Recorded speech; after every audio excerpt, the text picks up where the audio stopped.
ఏదైతే గుంటూరులో ఒక టీడీపీ నేత ఒక మహిళకి చేసినటువంటి ఇన్సల్ట్కి సంబంధించి ప్రస్తుతం శ్రీకాకుళం జిల్లాకి సంబంధించినటువంటి వైసీపీ నేతలందరూ కూడా నిరసనలు తెలియజేస్తున్నారు. తమ అధినేత జగన్మోహన్ రెడ్డి ఆదేశాల మేరకు ఈ రోజు శ్రీకాకుళం జిల్లా అంబేద్కర్ దీని దగ్గర వీళ్ళందరూ కూడా వింతపత్రం ఇస్తూ నిరసన తెలియజేస్తున్నటువంటి పరిస్థితి అయితే కనిపిస్తుంది. కూటమి ప్రభుత్వంలో అధికారంలో ఉండేటటువంటి వాళ్ళు ఎలాంటి తప్పు చేసినా చర్యలు తీసుకోవడం లేదని వీళ్ళంతా కూడా పెద్ద ఎత్తున మండిపడుతున్నారు. దీనిలో భాగంగా ముఖ్యంగా శ్రీకాకుళం జిల్లాకి సంబంధించినటువంటి నాయకులందరూ కూడా ఇక్కడ ఉన్నటువంటి పరిస్థితి మనకు కనిపిస్తుంది. అయితే ఒకసారి వాళ్ళతో కూడా మనం మాట్లాడే ప్రయత్నం చేద్దాము. ప్రస్తుతం మనకి ఉలాల భారతి గారు ఉన్నారు. అయితే ఒకసారి ఆవిడతో మాట్లాడదాం. మేడం చెప్పండి, గుంటూరులో జరిగినటువంటి మహిళ మీద సంఘటనకు సంబంధించి మీరు ఎందుకని నిరసన తెలియజేస్తున్నారు? ఈ మొత్తం విషయంలో గవర్నమెంట్ వెలుగులోకి వచ్చినంత వరకు కూడా చర్యలు తీసుకోలేదు అనేటువంటి ఆరోపణలు కూడా ఉన్నాయి. మీరేమంటారు? యాక్చువల్గా ఇది జూలై 15 అయ్యిందండి. ఆవిడ వెళ్ళి పోలీస్ స్టేషన్ని కంప్లైంట్ ఇచ్చారు. అంటే అక్కడ జనరల్గా మోటార్ దీనికోసం గొడవ అనేది జరిగింది. ఆ గొడవ జరిగితే గొడవ అయిన తర్వాత ఆవిడ మీద దాడి చేయడం, ఆవిడ వెళ్ళి పోలీస్ స్టేషన్ కంప్లైంట్ ఇవ్వడం అనేది జరిగింది. కంప్లైంట్ ఇచ్చిన తర్వాత పోలీసులు ఎటువంటి యాక్షన్ తీసుకోలేదు. ఎందుకంటే అవతల వాళ్ళు పచ్చబిల్ల వేసుకున్న టీడీపీ నాయకులు కాబట్టి వాళ్ళు ఎటువంటి యాక్షన్ తీసుకోకుండా ఆవిడ కంప్లైంట్ ఇచ్చిందని వాళ్ళకి తెలియడంతో వాళ్ళేమో మా మీదే కంప్లైంట్ ఇస్తామని నడి రోడ్డు మీదకి ఆవిడ ఇంట్లో ఉన్న ఆవిడని బయటకు లాగి మరీ వివస్త్రను చేసి ఆవిడకి ఘోర అవమానం అనేది చేశారు. ఇది రాజకీయ విషయం కాదండి, ఒక మహిళ గౌరవంకి సంబంధించిన విషయం. అదే ప్లేస్ లో మన ఇంట్లో ఒక అక్క, ఒక చెల్లు, ఏ మహిళ ఉన్నప్పటికీ కూడా ఏ పార్టీ అయినా కానీ మేము ఇదే ప్రశ్నిస్తాం. ఒక మహిళలకి అన్యాయం చేసి గౌరవం చేస్తే మాత్రం అది ఏంటండి? అసలు బట్టలు పిచ్చి కొట్టడం, తన్నడం అది ఏంటండి? మహిళలకి ఏమైనా గొడవలు ఉండొచ్చు. గారు రాష్ట్రంలో అసలు ఎలాంటి పరిస్థితులు ఉన్నాయంటారు? నిన్న కాక మొన్న హోమ్ మినిస్టర్ గారి మేకప్ మీద వైసీపీకి సంబంధించిన ఒక నేత మాట్లాడితే టీడీపీకి సంబంధించిన అందరూ కూడా వీడియోలు రిలీజ్ చేసి మరి మద్దతు తెలియజేసిన పరిస్థితుల్లో ఈ ఇన్సిడెంట్ మీద ఒకరంటే ఒకరు కూడా మాట్లాడిన పరిస్థితి కనిపించట్లేదు. దీన్ని అసలు రాష్ట్రంలో ప్రజలు ఎలా చూడాలంటారు? మేకప్ సంగతి పక్కన పెట్టియండి. మేకప్ అనేది వేసుకుంటారు, పోతాయి, అన్ని పక్కన పెట్టియండి. కానీ మహిళా గౌరవం పోతే మళ్ళీ వస్తుందా? ఇప్పుడు దాని మీద రియాక్ట్ అయ్యారండి. కానీ ఈ మహిళా గౌరవం మీద రియాక్ట్ అవ్వట్లేదు. ఏమన్నా అంటే మాత్రం సస్పెండ్ చేస్తాము, టీడీపీ సెక్రటరీ కాబట్టి ఆవిడ పార్టీ నుంచి తీసేస్తాం. ఈ సస్పెండ్ డ్రామా అన్నది చాలా బాగా నడుస్తుంది. ఇంకా చూడండి, కొన్ని రోజుల్లో మీ అమ్మాయి ఆవిడని సస్పెండ్ చేస్తూ ఉంటారు. అలాగే ఈ మధ్యలోనే ఒక టీడీపీ కౌన్సిలర్ని సస్పెండ్ చేస్తూ ఉన్నారు.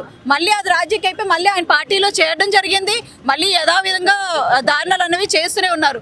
అంటే ఇప్పుడు ఉన్న ప్రభుత్వం ఏంటంటుందంటే, మా పార్టీ వాళ్ళు తప్పు చేసినా ఏం చేసినా కానీ వాళ్ళు మీ పార్టీ కార్యాలయంకో పోలీస్ స్టేషన్లకు వస్తే కుర్చీలేసి కూర్చోబెట్టమని గౌరవం చేయమని అంటున్నారు.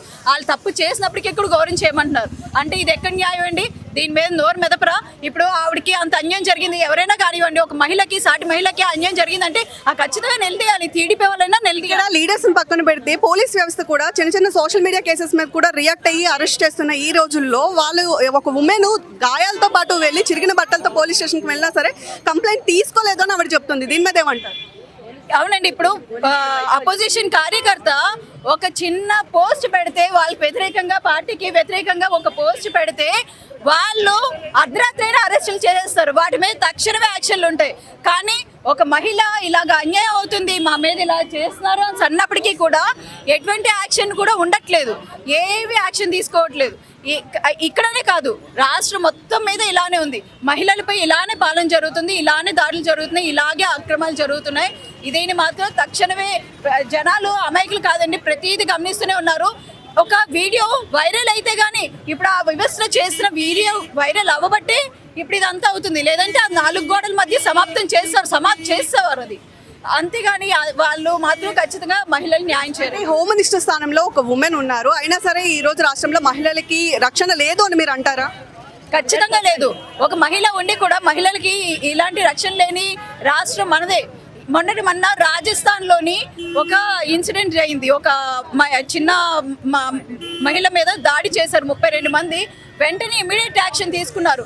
10th అయ్యింది, ఒక వారంలో మొత్తం హోటల్స్ మీద కానీ యాక్షన్ తీసుకున్నారు. అలాగే ఆ 32 మంది కూడా యాక్షన్ తీసుకోవడం. అంటే ఆ ప్రభుత్వం కానీ ఆ పోలీస్ వ్యవస్థ కానీ అంత తక్షణమే స్పందిస్తున్నప్పుడు మన రాష్ట్రంలో ఎందుకని స్పందించట్లేదు అన్నది మా ప్రశ్న. ఇప్పుడు మహిళలకంటూ రక్షణ లేకుండా పోయింది. ఇన్ని దాడులు చేస్తున్నా అసలు కనీసం టీడీపీ ప్రభుత్వం ఏ విధంగా కూడా స్పందించట్లేదు.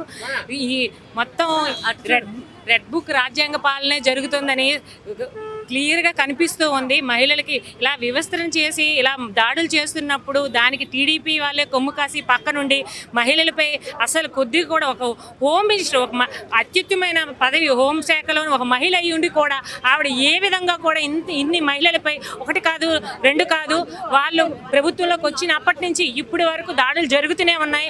ఏ విధంగా కూడా ఒక మహిళ ఆవిడ కూడా ఇన్ని మహిళలపై దాడులు జరుగుతున్నప్పుడు ఏ విధంగా స్పందించట్లేదు. అంటే టీడీపీ పాలన ఏ విధంగా ఇలా మహిళలపై ఇలాగా అసభ్య ప్రవర్తనలు కొమ్ము కాస్తూ జరుగుతుందని అందరికీ తెలుస్తూ ఉంది.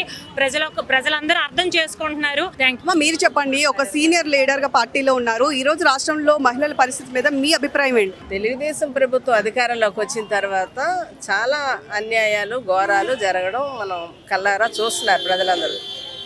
ముఖ్యంగా మహిళలకు గౌరవం లేనటువంటి పరిస్థితి నేటి ప్రభుత్వంలో ఉంది. మహిళలు గౌరవించకపోవడం ఒక ఎత్తు అయితే మహిళలకు అగౌరవంగా చెప్పలేని భాషలో ఇలాంటివన్నీ జరుగుతుంది. ఇది మేమందరం రోడ్డెక్కి ఈరోజు తప్పని చెప్పగలుగుతున్నామంటే మా నాయకుడి డైరెక్షన్ మీద కదా మేము చెప్తున్నాము. మేము అధికారంలో లేం కాబట్టి మేము ఏం చెప్పినా తప్పులాగే ఉంటుంది. కాకపోతే మేము చెప్పినవన్నీ నిజాలు, మేము చేసినవన్నీ కూడా నిజాలను ఎత్తి చూపించి ప్రధాన ప్రతిపక్షంగా మా బాధ్యత మేము చేస్తున్నాం. వాళ్ళు ఏం చేయాలి, దాన్ని సరిదిద్దుకునే బాధ్యతలో వాళ్ళు ముందుకెళ్ళాలి తప్పితే ఈ తప్పుని కూడా వాళ్ళు సమర్థించుకుంటే ఇంకా వారిని ఎవరు బాగు చేయలేరు. మహిళలకు ముఖ్యంగా గౌరవం ఇచ్చేటటువంటిగా పరిపాలన జరగాలని కోరుతున్నాం. సరే సరే. యాక్చువల్లీ ఈ ఘటన మీరు పాత సినిమా చూసుంటారు, ప్రతిఘటన సినిమా చూసుంటారు. ప్రతిఘటన సినిమాలో విజయశాంతి గారు చేసిన సినిమా చూసుంటారు. అంటే ఆ రోజుల్లో అలాంటి రోజుల పరిస్థితి మళ్ళీ ఈ రోజు తెప్పించారు. కేవలం ఒక వ్యక్తిని చేసిన వ్యక్తిని సస్పెండ్ చేసినంత మాత్రం సరిపోదు కదా, సస్పెండ్ చేయకూడదు. ప్రజలకి లేడీస్ విధంగా ఇలా చేస్తే ఒక కఠినమైన శిక్ష అయితే ఇవ్వాలి వాళ్ళకి. అదే మేము కోరుకుంటాం. ప్రస్తుతం మనతో పాటు ఈ విషయం మీద మాట్లాడడానికి రామ్మోహన్ నాయుడు గారు వచ్చారు. దీనికి మద్దతు తెలియజేస్తూ, సార్ చెప్పండి, అసలు ఇన్సిడెంట్ ని గుంటూరులో జరిగిన ఇన్సిడెంట్ ని ఎలా చూస్తున్నారు? దీనికి మద్దతు తెలియజేస్తూ వైసీపీకి సంబంధించి జగన్మోహన్ రెడ్డి ఆదేశాల మేరకు మీరందరూ ఈ రోజు ధర్నా చేపడుతున్నారు. దీని వెనుక ఉద్దేశం ఏంటి? 3 రోజుల క్రితం గుంటూరులో ఒక మహిళపై విచక్షణారహితంగా టీడీపీ నాయకులు దాడి చేశారు. పోలీస్ స్టేషన్కి వెళ్ళి ఆ మహిళ కంప్లైంట్ చేస్తే కనీసం పోలీసులు పట్టించుకోలేదు. ఈ రోజున రాష్ట్రంలో ఎటువంటి పరిస్థితులు నెలకొన్నాయో మీరంతా ఒకసారి ఆలోచించుకోవాలి. ఈ రోజు రాష్ట్రంలో రెడ్ బుక్ రాజ్యాంగం నడుస్తుంది. పోలీస్ వ్యవస్థని తెలుగుదేశం ప్రభుత్వం చేతిలోకి తీసుకొని ఇష్టాసారంగా ఆడిస్తుంది. పోలీసులు పసుపు చొక్కాలు వేసుకొని పనిచేస్తున్నారు. అందుకే ఈరోజు మా నాయకుడు జగన్మోహన్ రెడ్డి గారు ఆదేశాల మేరకు ఆ మహిళకు అండగా ఆంధ్ర రాష్ట్రంలో వైసీపీ పార్టీ ధర్నాకి దిగింది. అంబేద్కర్ గారి విగ్రహం దగ్గరికి వచ్చి న్యాయ పోరాటం చేస్తుంది. ఈ రోజున గాంధేయ మార్గంలో ఆ మహిళకు న్యాయం జరగాలని ఎవరైతే టీడీపీ నేతలు ఆ మహిళ మీద దాడి చేశారో వాళ్ళపై తక్షణమే చర్యలు తీసుకోవాలని రాష్ట్రంలో వైసీపీ పార్టీ తెలుగుదేశం ప్రభుత్వానికి డిమాండ్ చేస్తుంది. సార్, చిన్న చిన్న సోషల్ మీడియా కేసెస్ మీదే నాయకులు జైలుకి పిలిపించి మరి అరెస్టులు చేయించి లేదా వాగ్వాదాలు విచారిస్తున్నటువంటి ఈ సిచ్యువేషన్స్ లో ఒక మహిళ స్వయంగా గాయపడి వెళ్ళినా సరే ఆమె కేసు పెట్టినా తీసుకోలేదు అని చెప్పి పోలీసులకు వ్యవస్థ కూడా చెప్తున్నారు. దీని మీద అదే చెప్తున్నాను మీకు. ఈ రోజున సాక్షాత్తు ఒక మహిళ మీద రోడ్డు మీద విచక్షణారహితంగా దాడి చేస్తే ఆ మహిళ పోలీస్ స్టేషన్కి వెళ్ళి కేసు పెడితే కేసు తీసుకోలేదు, కనీసం విచారణ జరపలేదు. అంటే ఎటువంటి పరిస్థితి ఈ రోజున ఆంధ్ర రాష్ట్రంలో నెలకొందో మీరంతా కూడా ఆలోచించాలి. రెడ్ బుక్ రాజ్యాంగమే ఈ రోజున రాష్ట్రంలో నడుస్తుంది. సంక్షేమ కార్యక్రమాలు పక్కన పెట్టారు, అభివృద్ధి పక్కన పెట్టారు, ఇచ్చిన వాగ్దానాలు పక్కన పెట్టారు. వైసీపీ సానుభూతి పరులు, వైసీపీ నాయకులు టార్గెట్గా ఈ రోజున రాష్ట్రంలో దాడులు జరుగుతున్నాయి. ఈ రోజున సాక్షాత్తు పోలీసులే మహిళకి న్యాయం చేయలేకపోతే ఈ రాష్ట్రంలో మరి ప్రజలకు దిక్కెవరు? అందుకే ఈ రోజున మేము పోరాటం ఉధృతం చేస్తున్నాం. ఈ రోజున హోంమంత్రి గారు ఏం చేస్తున్నారు? ఈరోజు హోంమంత్రి గారు తక్షణమే స్పందించి ఆ మహిళకు తగిన న్యాయం చేయాలని వైసీపీ పార్టీ డిమాండ్ చేస్తుంది. Thank you. చూస్తున్నారు కదా, ప్రెస్ ప్రస్తుతం రాష్ట్రంలో మహిళలకి రక్షణ కరువైందని చెప్తున్నారు. హోమ్ మినిస్టర్ స్థానంలో అంతగారు ఉన్నప్పటికీ కూడా మహిళల విషయంలో దారుణాలు జరిగితే వెంటనే రియాక్ట్ అవ్వట్లేదు అంటున్నారు. మరి ముఖ్యంగా ఆ ఘటనకు సంబంధించి బాధించినటువంటి వ్యక్తి మాత్రం టీడీపీకి సంబంధించిన వ్యక్తి కాబట్టి ఈ రోజు ప్రభుత్వం చూసి చూడనట్లుగా విడిచిపెట్టింది అని చెప్పి కూడా ప్రస్తుతం రాష్ట్రం అంతా కూడా వైసీపీ నేతలు మండిపడుతున్నటువంటి పరిస్థితి కనిపిస్తుంది. అందుకే ఒక మహిళను మళ్ళీ అప్పట్లో ఏదైతే ద్రౌపది వస్త్రాపహరణం చూసాం అలాంటి రోజులు మళ్ళీ ఈ రోజు రాష్ట్రంలో రావడం నిజంగా సిగ్గు చేయడానికి వైసీపీ అందరూ కూడా ఈ నిరసన అయితే తెలియజేసినటువంటి పరిస్థితి కనిపిస్తుంది. రాష్ట్రంలో పరిస్థితులు ఇలాగే కంటిన్యూ అయితే ఇంకా ఈ నిరసన తీవ్రతరం చేస్తామని, మహిళలకి ఖచ్చితంగా రక్షణ కల్పించాలి, అలా వస్త్రాలని తీసి ఒక రోడ్డు మీద ఎన్ని కక్షలు ఉన్నా సరే అవమానించడం ఎంతవరకు కరెక్ట్ అని కూడా వీళ్ళందరూ కూడా గమనిస్తున్న పరిస్థితి ఈ రోజు కనిపిస్తుంది.